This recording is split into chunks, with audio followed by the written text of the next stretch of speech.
Welcome to PWine. Yeah, There is it's actually a cover. I mean, it's actually why this is a reoccurring thing. That's just me with the wine and Emily. no. There is wine. There's a I should method put mine in my Monza cup method to my madness. because I have a little cup that's got Monza on. Uh, well, I've got three actually. this is the resort refillable mug that I've been using for the last 2 weeks. So, Oh, I don't blame you. You're a godsend. and it's got my resort on it. Oh, it has. Caribbean beach within the Skyliner. I like it across. Oh. There For we go. those that didn't know, Emily's been to Florida for 2 weeks. If you've not tuned in recently, this is where I've been. Florida. Anyway, it's not a Disney Anyway, podcast. I wish it was sometimes, but it's not. It is a Formula One podcast. it is. And we've had the Temple of Speed this weekend. We have. And you've literally lived it. I've literally lived it. It was the point on Friday. I stepped up the step. I'm getting emotional now thinking about it. I stepped up the steps of my grandstand, and the first car I seen on track was Carlos's.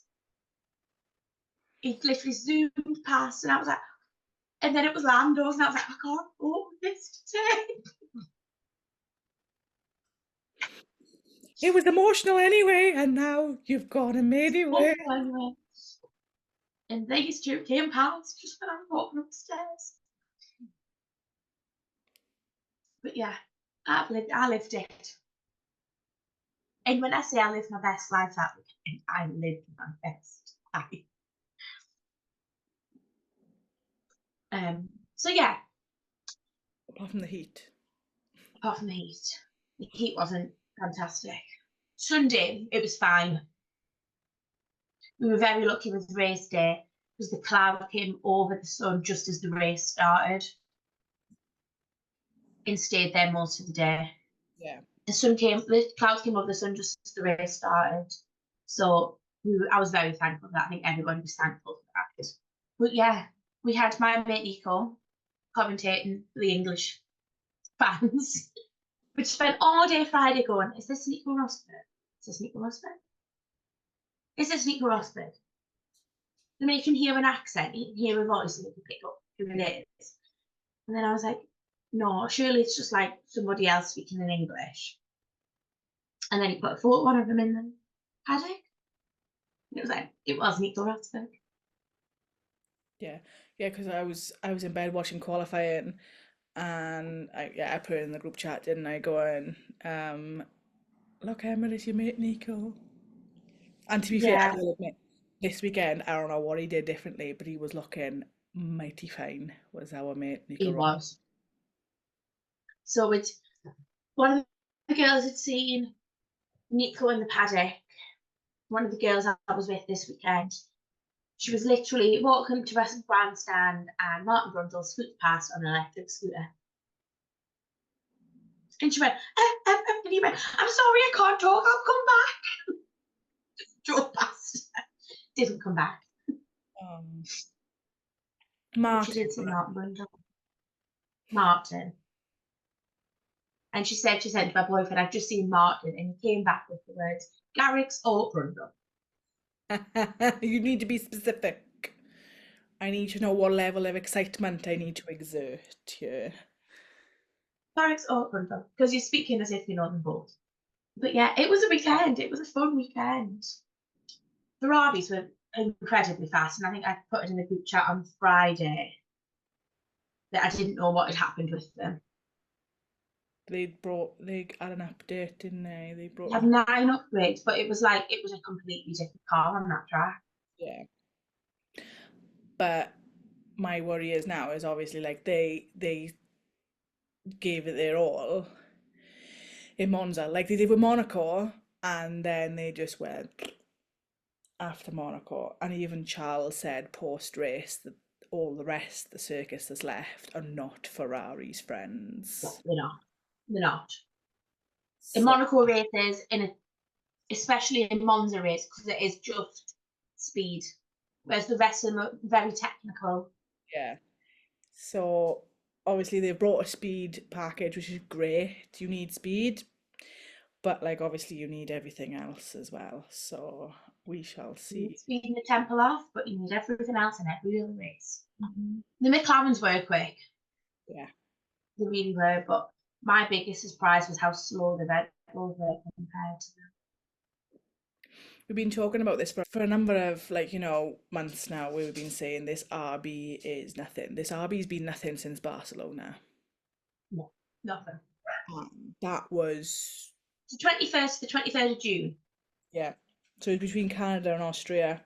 It's nothing compared to what I know. It was my first race, but it's nothing compared to what I thought it would be. Because when it came to Friday after FP2 had finished, I met with some of the girls and I was like, I really don't want them to be sandbagging. Because I Red Bull have a reputation too on a Friday. don't know, I completely understand that, but I don't think Red Bull have been sandbagging for quite some time now. No. And I thought, have they started it again now that they are going to be quite fast this weekend? And then Saturday morning came and it was still slow. And I thought you wouldn't really be sandbagging in FP3. Yeah. And then quali came and they were horrendously slow. But also in Zandvoort, they were slow. Yeah. When Max qualified 7th, the whole of my grandstand, so I was in a grandstand, there was grandstands either side, because I was on the parabolic straight, and you could hear everybody going that he hadn't done a fast lap. And that was genuinely where he was finishing. Yeah, when I saw, because I woke up for it, Yeah. and I think as it stood, like Verstappen was like fifth. It wasn't the end, so he was like fifth, and Yeah. I thought like this was like Q2 or something. And I was like, don't get your hopes up, Em, don't get your hopes up. And I was like, I said to Jason, I was like, Verstappen's currently fifth. And Jason said, is it the end? And I said, no. And he was like, yeah, Em, don't get too excited. And then I remember him doing his lap, and I was like looking at his times. He hadn't even finished, and I was like looking at his times, and I was like, what's that? Yeah, we all thought that it was going to turn it around in sector 3, because sector 3 is just a scarietta and then it's literally straight around the parabolica. So like you can get some speed up, you can make the time up on this to at least improve slightly. Yeah. But he didn't even improve at all. No, he didn't improve on his best. His fastest sector was sector 2. But I think his sector 1 and sector 3 were yellows, and his sector 2 was either a green or a purple. But it didn't matter because Oh. he did rubbish in sector 1 and 3. Yeah, 3 was probably where he could have made the time more. Mhm. And it just didn't. It really shocked us, really. Yeah. I think with qualifying, it's obvious that McLarens have got the fastest cars at the moment. I know Ferrari Yeah. did fastest, that did really good, but if you take into consideration that McLaren obviously lost 21 seconds because they pitted a second time to the Ferrari, and then towards the end they Yeah. were winning, I honestly think 3 more laps and both McLarens would have got Leclerc. Yeah. And that's because Leclerc hadn't obviously pitted. Yeah, then when Ferrari said they were doing that one-stop strategy, everybody around me went, Ferrari at the finest has food it for them. So I said to the girls, I said, this is either going to be absolute brilliance or Ferrari of 2022, 2023. Mm-hmm. For, It Car- was absolute brilliance. for Carlos, it was less brilliance and more 22, 23. I don't think that Like, strategy-wise, I just think the way his drive wasn't great. so he Because pitted, he had 5 lap pressure tyres, didn't Leclerc? yeah, I was going to say he pitted, was it 4, 5, 6 laps after Leclerc? 5 and laps after the finish. he was still 10 seconds behind that man all race. Yeah. So I do think for Carlos, it was strategies of old. Not as bad, but not the greatest. And then well, we know Charles can baby his tyres really well. He did it at one of the first races of the season. He did a one stop when everybody else did a two stop. Third race of the season. I can't remember which one it was. So we know he's really good at managing his tyres. But then a part of me was kind of like, oh my God, what if this is like a George Russell at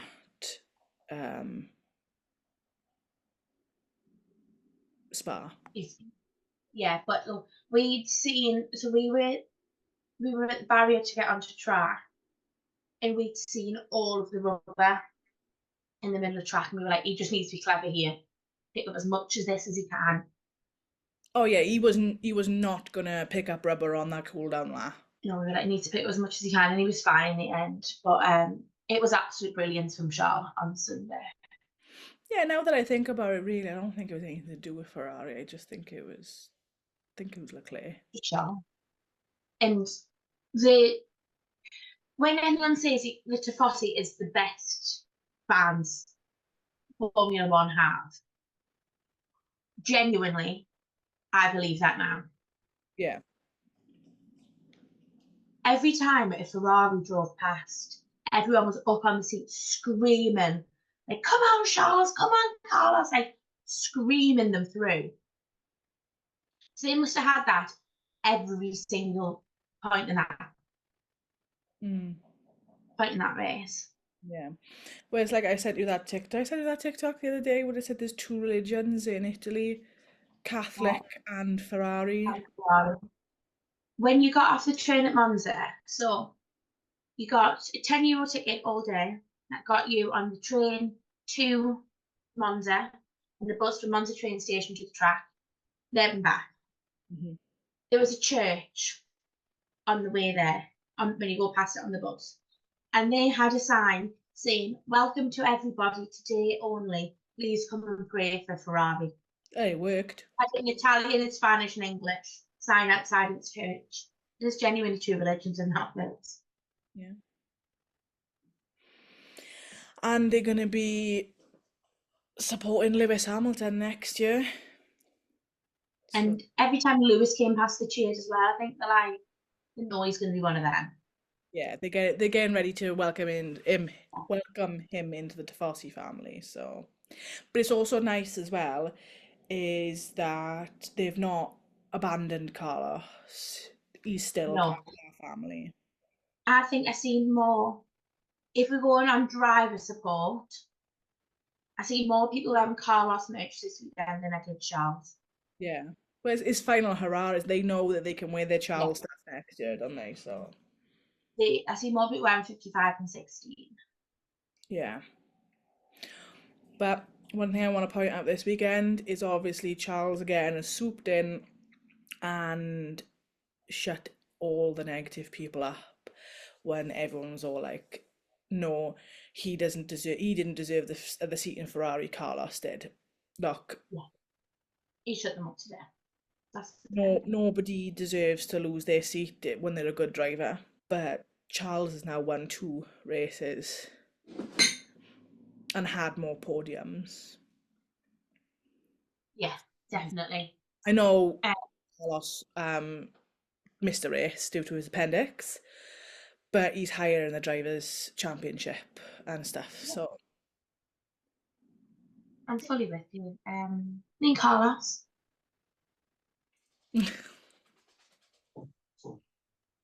a poster of Carlos Me Lando. and a poster of Lando, not the real. I try to do everybody in our friendship group. Me and Lewis. That must be hard for you because you're not a huge Lewis fan. Me and Danny. Ah, So try to do everybody in our. But this is the biggest thing I fangirled about all weekend.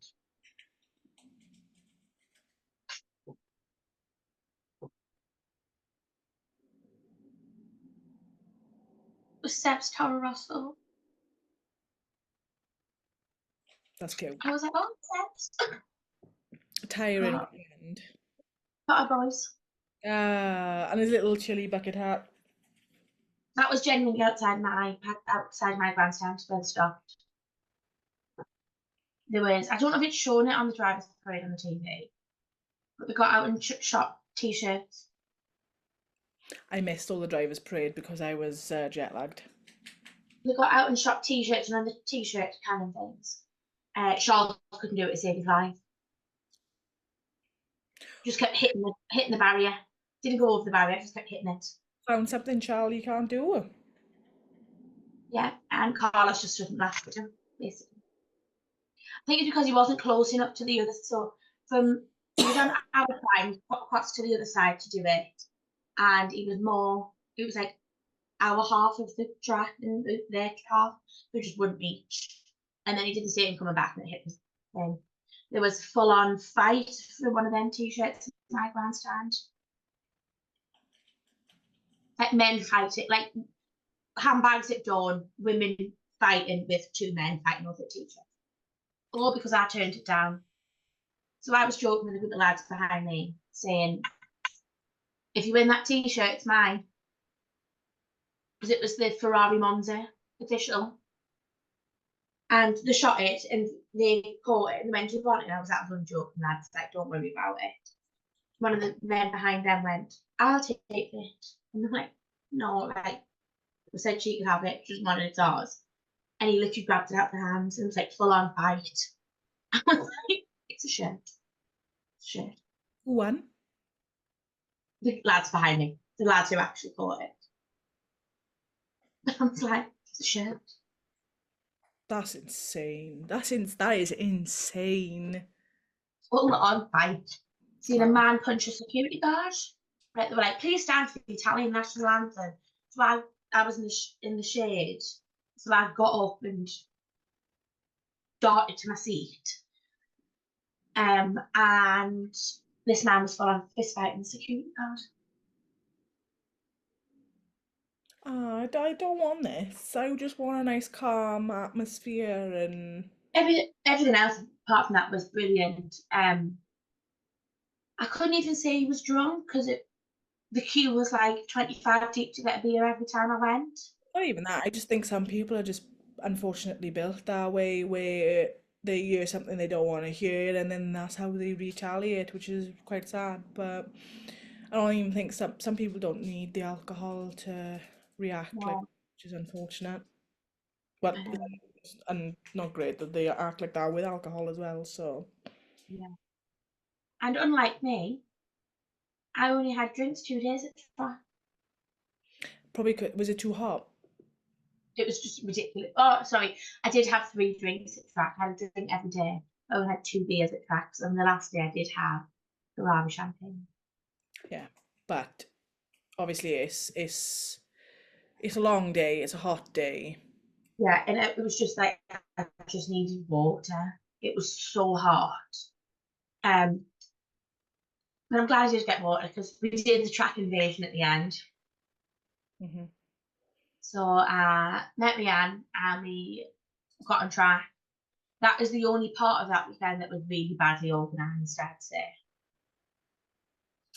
So there was a double gate right at the curve before you got through another gate to get onto the track. And there was a police horse in front of that double gate. You opened one of the gate and left the police horse in front of everybody charging through. But just think, The horses people want to horses, stampede a police horse. Yeah, mad people will. so they will. Horses being horses were on the hind legs kicking and everything. And everyone's trying to get through this gap. But I was obviously aware because the horse was obviously scared. But I couldn't stop moving because I had people behind us pushing us, people in front of us pushing us back. At one point, I had an American man hold us up because I literally couldn't stand. My body was like that. Crowd control is probably the least organized thing you can do. Yeah, you can't control that properly unless you have like a line of people But the only thing they should have done is get the horse out for when open the second gate. Oh yeah. So it's a double gate, they've opened one, get rid of the horse here and open the second one, and everyone can run through them fine. The second I got through, I just started walking, I wasn't going to the podium. I was quite surprised, me to be honest with you. I thought if there was any one time that you were gonna run, it would have been for the podium. When I say I didn't leisurely walk, it was like a speed Brisk walk. walk, yeah. It was like I could be in the Olympic speed walking competition. How fast I was walking. I think I knew I wasn't going to get to that side of the podium to watch it. Hmm. So I knew I was always going to be behind the podium.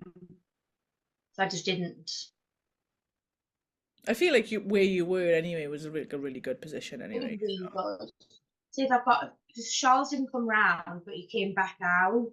Yeah. Like there. Yeah. So it wasn't too bad. We're still seeing him. But the Italian national anthem after that race. The podium national anthem was a far better version than the one that they sung at the start of the race. Yeah. I've got a visual report which I will send to you, Anne.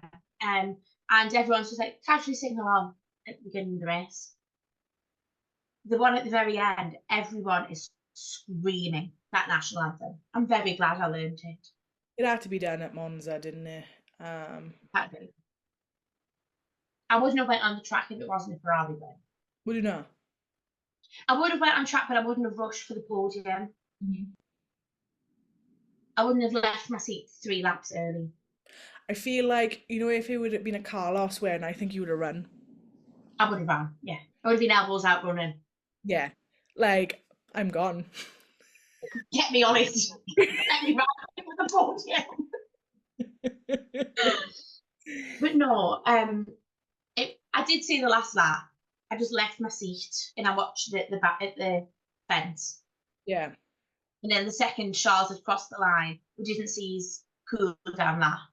We just went. Didn't realise you could sing ole ole ole to Leclerc. We were shouting ole ole ole, Leclerc. Yeah, goes. But I do want to give a shout out because I was obviously speaking to the girls I was with the weekend, and I would not have lasted that weekend without George and Maria and Leanne. They were like my little light, shine lights last weekend because I did do it solo. Yeah. But it didn't feel like I did because we were all together. That's the good thing about like even if we weren't part of like this big group and stuff, I think you just make friends anyway.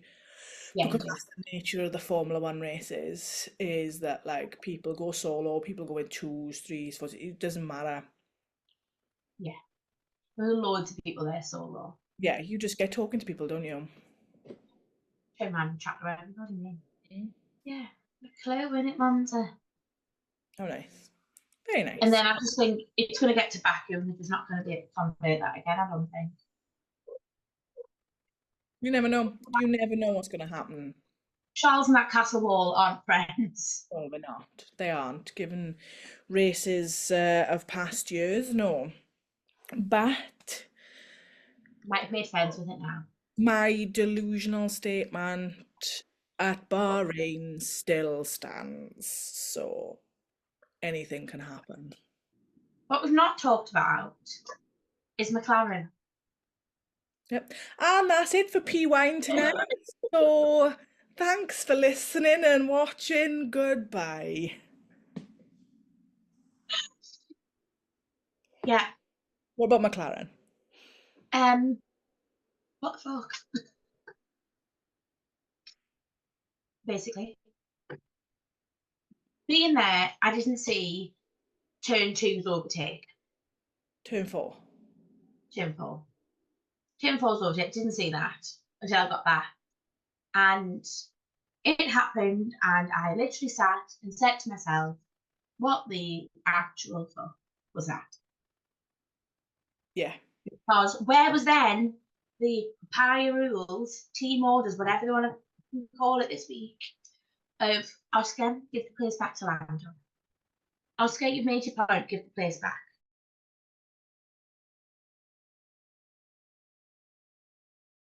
Um, So memories of like what they've been glad in Hungary. memories of Hungary of Will saying you're gonna need Oscar to help you win the championship. Championships cannot be won alone. And Uh, Oscar's just through the you need your team. Give this to Oscar. Okay, Lando didn't do it as quickly as he could have. but he did Yes, it. he was a bit petty about it. I'd have been exactly the same. We all would have in that situation because he could have won that race because he was getting further and further away from Oscar. Exactly, because he had to physically slow down and let Oscar pass. I understand what Oscar was on his tail and he was defending against him, but he physically had to slow down and let Oscar pass at Hungary.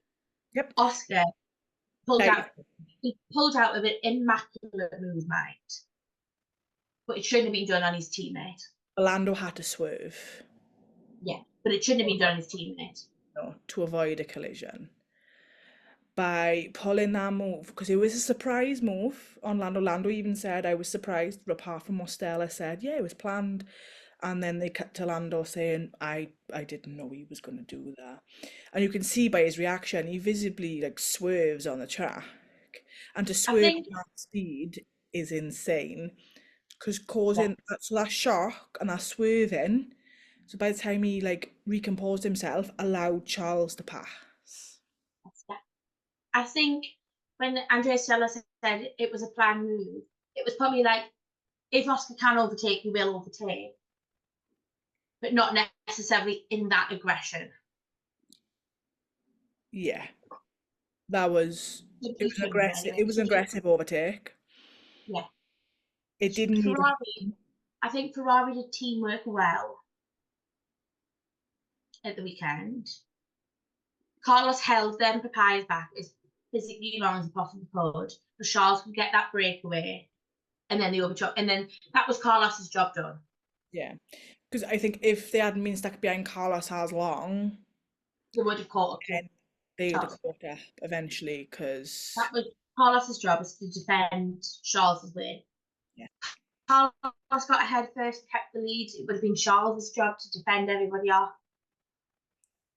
It just happened to be that Charles did it, and Charles won both home races this weekend. But don't know what Papaya's strategy was. I'd understand if they were like close in the points too. If Lando and Oscar were close enough to both wait, like we're both in contention for world championships, but they're not. no, I'm a bit confused because like I know we Just said doesn't. before the summer break it was a thing of if Lewis Hamilton won the remainder of the races and all the um drivers above him didn't podium finish, he could win the world championship. I know Oscar is above, so Oscar is at 197 and Lando's at 241. Yeah. So Oscar is 106 points behind Verstappen. Now They're not going to win it. I know if you won every single race, you'd have 200 points. But he'd have to guarantee max uh hang on. How many races are left? 9.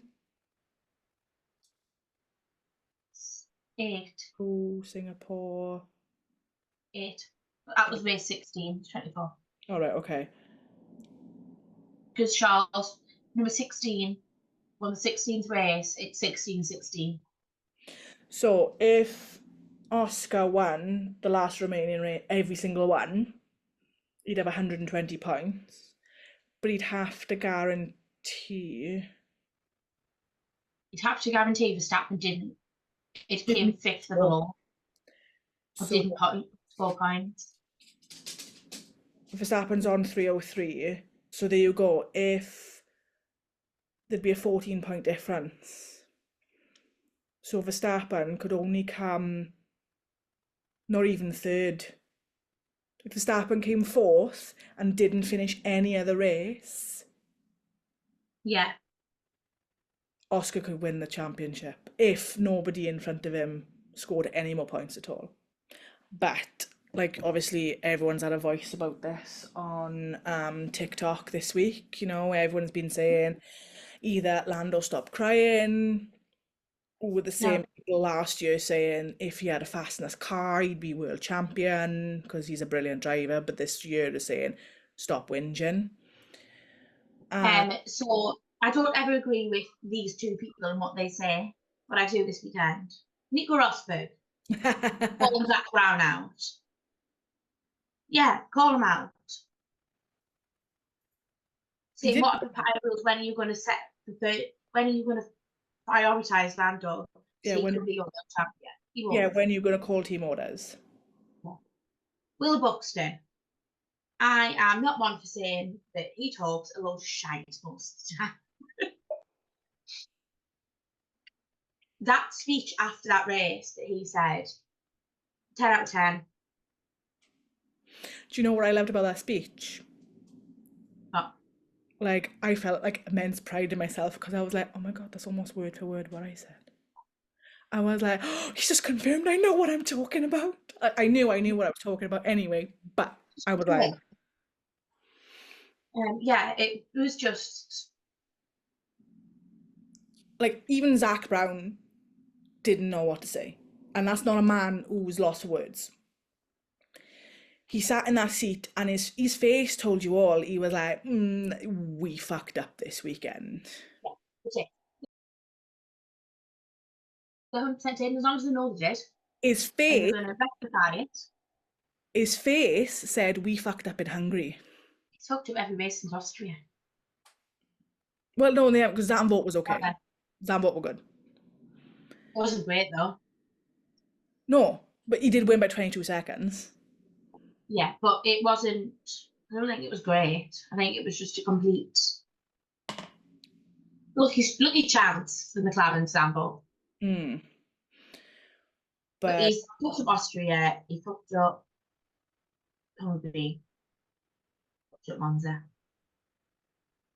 In my books, 3 strikes and you're out. Can't do that with Zach Brown, I understand that, but somebody needs to be responsible for these. And I think it ultimately falls on Stella's shoulders because I know Zach Brown is very influential within the team, but at the end of the day, he's the CEO, he's not the team principal. He doesn't call the race by race shots. It lies with the team principal, like it does with Toto, Christian Horner, James Vowles, everybody, Fred Vassier, falls with them ultimately, not the CEO. The CEO is just there to make sure everybody's doing their job. Because he's overseeing all the other McLaren races, not just the Formula One. He's overseeing himself in that McLaren on Sunday around the track. There was a historic car demonstration. Yeah.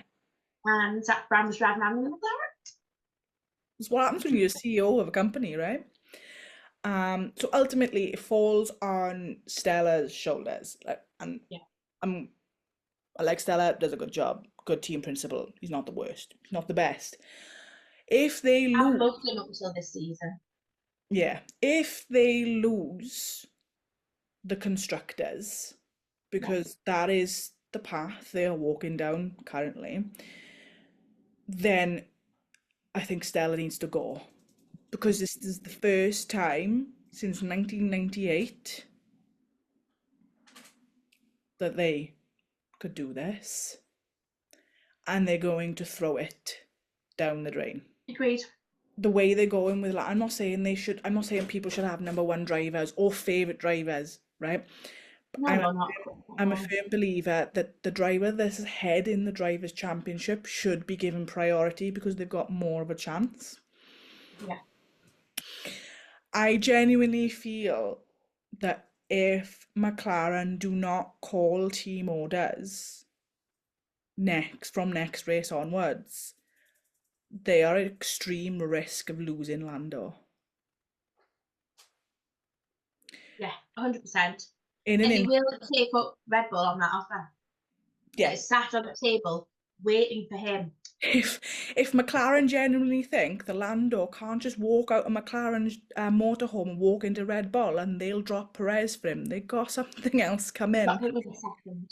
If they honestly think that he could just walk out of McLaren and walk into Mercedes, and Toto wouldn't just go, actually, Kim, you're going to be reserve driver next year because Lando's just shown up. They're having a laugh with themselves because every single team on that grid want Lando Norris. Yeah. McLaren need to start acting like it. And if Toto needs any evidence to get rid of Kimi, here, Is that the wall? that's the wall where he went into him, and you can still see his tyre marks. Yeah. And where he just went in it.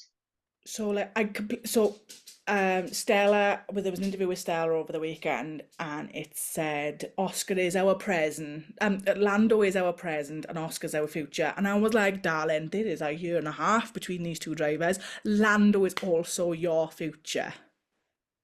Yeah. The fact that you've got the fact that you've got two phenomenal drivers in your lineup, it's not an everyday occurrence. This happens. No, it's given Max and Danny. Yeah. You're not going to prioritise the right one. The right one will just walk. Yeah. Like Red Bull should have prioritised Danny Rick, and then when Even if it's just for that season. Yeah. Oscar's been with McLaren for not even 2 years.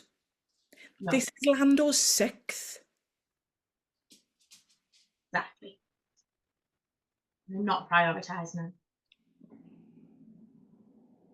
Like I said, I don't like the 1-2 drivers to begin with, but as the season progresses, you need to focus, and you need. Who's bringing you in the points? Who's bringing you that constructors championship?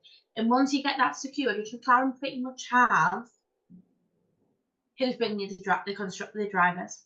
Yeah, they could have been. I'm not saying Charles wouldn't have won, because there's that whole possibility. Charles still would have won last weekend, but still would have been higher up. Lando would have been closer to Max, because Lando would have been second. So use my thought process as to why the possibility of Charles winning wouldn't have happened if that overtake hadn't happened. I know exactly where you're coming from. That overtake didn't happen. Charles didn't get the opportunity to cut through. He wouldn't have. Oscar then defends the Ferraris away from Lando. Exactly like roles reversed, exactly like what Carlos did for Charles. Well, can I say one thing good about McLaren's this weekend? Lando had a really good start. I know. And I was like, oh my God. He went through turn 1 and he's still in the lead. And then Oscar fucking pulled that. So there must have been, I think it was a mother and her 3 girls sat next to me all weekend. So she sat next to me on race day, and she was speaking to me in very broken English, but we had a conversation. And Lando went through that first corner. She grabbed my hand and went, "He did it!"